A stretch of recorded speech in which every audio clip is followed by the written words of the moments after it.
अभी तक जितनी भी परीक्षाएं होती हैं पारिस्थितिकी तंत्र से कुछ महत्वपूर्ण प्रश्न बने हैं, उन प्रश्नों को अगर आप लोगों के सामने रखे जाएं तो आप लोग कितना उसका सही उत्तर दे सकेंगे अपने सोच समझ के आधार पर। अगर ये टॉपिक आपको समझ में आया है तो आप जरूर कोशिश करिएगा और मुझे विश्वास है कि आप लोग यहाँ पे आंसर दे सकते हैं। जैसे कि पहला क्वेश्चन पूछा गया है परीक्षाओं में कि पृथ्वी पर उपस्थित सबसे बड़ा पारिस्थितिकी तंत्र कौन सा है। ध्यान से सुनिएगा, पृथ्वी पर उपस्थित सबसे बड़ा पारिस्थितिकी तंत्र कौन सा है।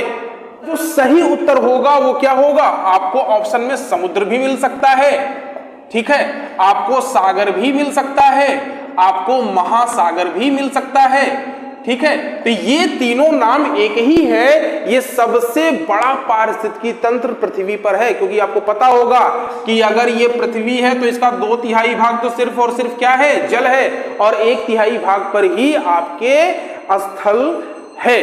तो 2/3 भाग अगर जल है तो सबसे बड़ा पारिस्थितिकी तंत्र पृथ्वी पर कौन सा होगा, आपका समुद्र, सागर, महासागर, जिन नामों से आ जाए वही होगा। सबसे अस्थायी परितंत्र कौन सा है, तो ये भी आपका 2/3 भाग वाला समुद्र, सागर, महासागर ही होगा। क्योंकि पृथ्वी का विनाश भी हो जाएगा, पृथ्वी पर जीवन समाप्त भी हो जाएगा, ग्लोबल वार्मिंग बढ़ भी जाएगी, तो भी आपका पूरा पृथ्वी जलमग्न हो जाएगा। तो सबसे अस्थायी परितंत्र की भी अगर हम बात करें तो आपका क्या होगा, आपका समुद्र, सागर, महासागर ही होगा। इसलिए कह रहा हूं भाई तैरना सीख लो, क्या पता जल में ही रहना पड़े।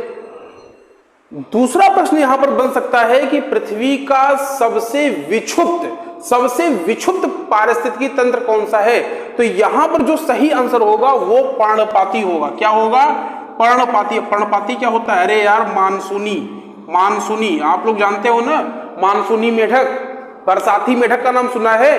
बरसाती मेढक सिर्फ कहां दिखता है, बरसात में ही दिखता है, उसके बाद नहीं दिखता है। तो इसका मतलब पर्णपाती जो पारिस्थितिकी तंत्र होता है वो सबसे विक्षुब्ध होता है, पैदा होता है, समाप्त हो जाता है, फिर पैदा होता है, फिर समाप्त हो जाता है। यानी मानसून के साथ साथ ये पैदा होते हैं, पत्तियां हरी होती हैं, हर जगह घास हो जाता है, हर जगह जलमग्न हो जाता है, जली पौधे होते हैं, जली जंतु पैदा होते हैं, और जैसे ही मानसून खत्म होता है ये सभी विलुप्त हो जाते हैं। इसीलिए इनको विलुप्त या विक्षुब्ध पारिस्थितिकी तंत्र के नाम से जाना जाता है। कि ये चीजें आपको समझ में आ रही हैं, बस थोड़ा सा अगर ये चीजें आप लोग दोहरा ले तो आपको ये बेहतर तरीके से समझ में आ सकती हैं और आ भी रही हैं। एक प्रश्न और यहां पर काफी इंपॉर्टेंट बन जाता है कि पारिस्थितिकी तंत्र का आतंकवादी किसे कहते हैं। आतंकवादी, पारिस्थितिकी तंत्र का टेररिज्म, वो पारिस्थितिकी तंत्र में भी टेररिज्म होता है। पारिस्थितिकी तंत्र का जो आतंकवादी होता है वो किसे कहते हैं। सबसे इंपॉर्टेंट प्रश्न, पारिस्थितिकी तंत्र का आतंकवादी किसे कहा जाता है। तो अगर आपको यह प्रश्न मिलता है तो आप लोग नाम याद रखिएगा, यूकेलिप्टस को पारिस्थितिकी तंत्र का आतंकवादी कहा जाता है। क्या कहा जाता है, पारिस्थितिकी तंत्र का आतंकवादी कहा जाता है। क्यों कहा जाता है, क्योंकि ये क्या करता है, मृदा क्षरण करता है, यानी कि बंजर बनाता है, एक प्रकार से समझा जाए बंजर बनाता है। साथ ही साथ जल स्तर को कम करता है, जल स्तर भी क्या करता है, कम करता है। इसी आधार पर यूकेलिप्टस को पारिस्थितिकी तंत्र का आतंकवादी कहा जाता है। भाई यूकेलिप्टस जो होता है एक प्रकार से गांव में इसे बल्ली का पेड़ कहते हैं। ये जितना बहुत लंबी लंबी हाइटें होती हैं, जितना हाइट लंबा होता है उतना ही ये जड़ उसकी नीचे गहराइयों तक जाती है जो जल का शोधन करती हैं। तो इस लिहाज से देखा जाए तो ये पारिस्थितिकी तंत्र का आतंकवादी के रूप में इसको हम जानते हैं। यहाँ पे एक दूसरा सवाल बनता है कि पारिस्थितिकी तंत्र का मित्र किसे कहा जाता है। तो पारिस्थितिकी तंत्र के मित्र की जब भी बातें आए तो आप लोग ऑप्शन में जो सबसे पहले ढूंढेंगे वो आपको मिलेगा पीपल का पेड़, नंबर 1। नंबर 2, अगर आपको पीपल नहीं मिल रहा है तो आपको दूसरा बरगद का पेड़ ढूंढना होगा। तीसरा, अगर आपको बरगद भी नहीं मिल रहा है तो आपको नीम के पेड़ को ढूंढने की जरूरत है। वैसे ज्यादातर ऑप्शन में आपको पीपल का पेड़ मिल जाता है। तो ये तीनों भी मिल सकते हैं। तो ये तीनों ही पीपल, बरगद और नीम ये पारिस्थितिकी तंत्र के मित्र के रूप में जाने जाते हैं। क्यों जाने जाते हैं कमेंट में बता सके तो बताएं, अन्यथा मैं बताता हूं। पीपल को पारिस्थितिकी तंत्र का मित्र इसलिए कहा जाता है क्योंकि 24 घंटे ऑक्सीजन देता है। 24 घंटे रेस्ट तो करता ही नहीं है। कार्बन डाइऑक्साइड का तो करता ही नहीं है, ये सिर्फ और सिर्फ ऑक्सीजन देता रहता है, 24 घंटे देता रहता है। सिर्फ इसीलिए इसको पारिस्थितिकी तंत्र का मित्र कहा जाता है? नहीं। दूसरी बात यहां पर जो सबसे इंपॉर्टेंट है कि ये चीजों को सहेज के रखता है। आप लोग देखते होंगे भारत की प्राचीनतम मंदिरों में आपको ये पीपल का पेड़ मिल जाता है और इसकी पूजा भी आप लोग जो हिंदू धर्म के मानने वाले लोग हैं वो करते हैं। वो इसलिए करते हैं क्योंकि ये चीजों को संचय करके रखता है। तो ये पारिस्थितिकी तंत्र का मित्र कहा जाता है पीपल। बाकी इसकी अनेक महत्ताएं अलग रूप से भी यहां पर आपको देखने को मिल जाएंगी। बरगद की बात करें तो बरगद आपका 22 घंटे ऑक्सीजन देता है। क्या कम है क्या भाई? 24 घंटे देता है, बरगद 22 घंटे देता है। लंबी लंबी लटाएं होती हैं, मजबूत पेड़ होता है और इसकी भी कहानी कुछ पीपल के पेड़ की तरह ही है। ये भी नाइट्रोजन का स्थिरीकरण करता है और बरगद भी आपको हिंदू धर्म के मंदिरों में आपको देखने को मिल जाएंगे।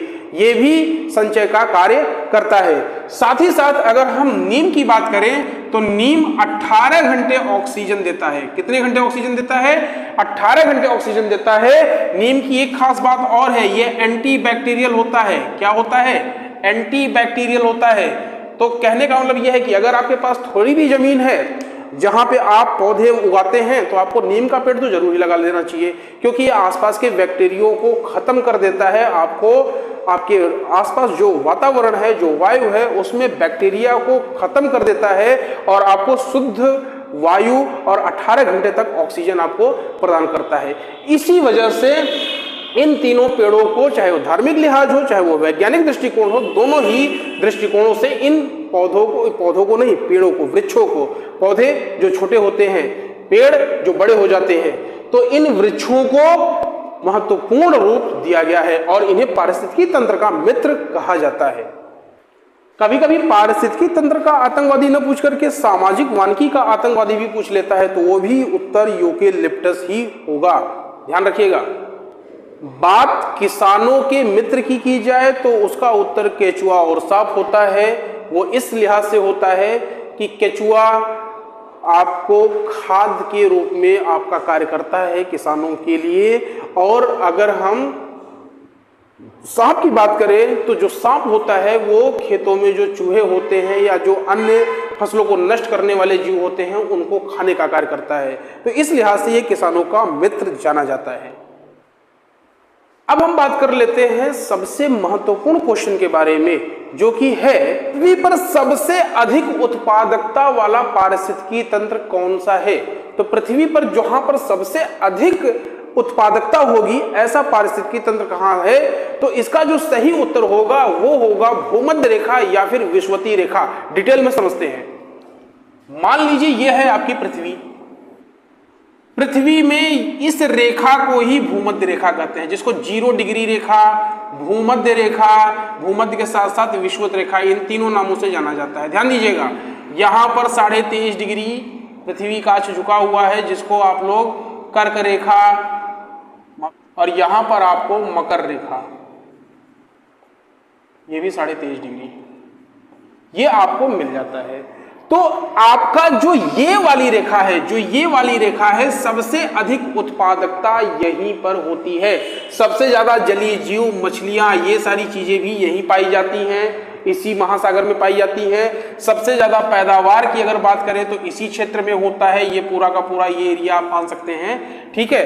कहीं ज्यादा कहीं कम होता है। सबसे ज्यादा सन की रोशनी यहीं पड़ती है, सबसे ज्यादा मौसमी घटनाएं यहीं होती हैं। तो ये सारी की सारी चीजें यहीं होती हैं। उसका रीजन क्या है कि ये पृथ्वी का एक प्रकार से सेंटर होता है और कोई भी चीज जो घटनाएं वातावरण संबंधी होती हैं वो 0 डिग्री से ही स्टार्ट होती हैं। तो इस वजह से पृथ्वी पर जो सबसे अधिक उत्पादकता वाला क्षेत्र होगा वो 0 डिग्री यानी कि भूमध्य रेखा या फिर विषुवतीय रेखा वाला क्षेत्र होगा।